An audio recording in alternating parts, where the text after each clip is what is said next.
వామపక్షాలుగా ఈరోజు దేశంలో రాష్ట్రంలో ఉన్నటువంటి ప్రజా సమస్యలపైన ఈ నెల 1వ తేదీ నుంచి 9వ తేదీ వరకు ఆందోళనలకి నిరసనలకి వామపక్షాలుగా పిలిపివ్వడం జరిగింది.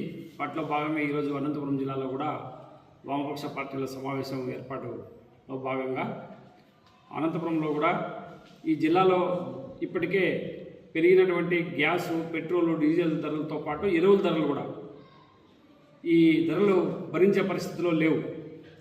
అందుకోసం